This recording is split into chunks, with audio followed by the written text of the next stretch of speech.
ফাঁসি হয়ে গেল জামাত নেতা মীর কাসেমের। আল বদর বাহিনী চট্টগ্রামের প্রধান মীর কাসেম আলী গতকাল রাতে কড়া নিরাপত্তার মধ্যে ঢাকার কাশিমপুর কারাগারে প্রাণদণ্ড কার্যকর হয়। আন্তর্জাতিক যুদ্ধাপরাধ আদালত 2014 সালের মার্চ মাসে মীর কাসেমকে প্রাণদণ্ড দিয়েছিল।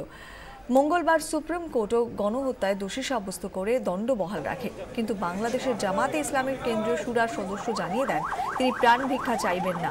এরপরে ঢাকার কাশিমপুর কারাগারে ফাঁসির তোড়জোড় শুরু হয়ে যায়। ফাঁসি কাঠে নতুন দড়ি পরানো হয়।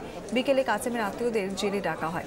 চট্টগ্রামের জল্লাদ নামে পরিচিত যুদ্ধাপরাধী মীর কাসেমের ফাঁসি উদযাপন করতে শয়ে শয়ে মানুষ জড়ো হন শাহবাগ চত্বরে।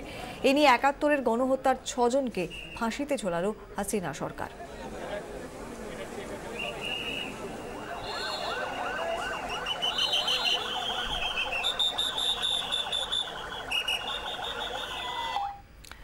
একাত্তরে জামাতে ছাত্রনেতা মীর কাসেম চট্টগ্রামে মহামায়া ভবন নামে একটি বাড়ি দখল করেন। সেই বাড়িতেই ডালিম হোটেল বানান কাসেম।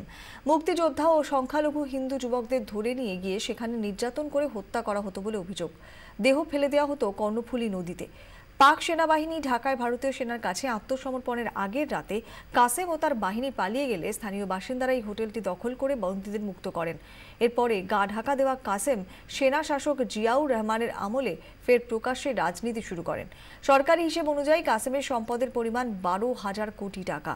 বিচার প্রক্রিয়া বন্ধ করতে তিনি কোটি কোটি টাকা খরচ করে আন্তর্জাতিক লবিস্ট সংস্থা নিয়োগ করেন। বাংলাদেশে সাম্প্রতিক জঙ্গি হানার পেছনে যুদ্ধাপরাধীদের বিচার প্রক্রিয়া বন্ধ ও কাসেমের ফাঁসি রদের উদ্দেশ্য ছিল বলে দাবি করেছেন গোয়েন্দারা।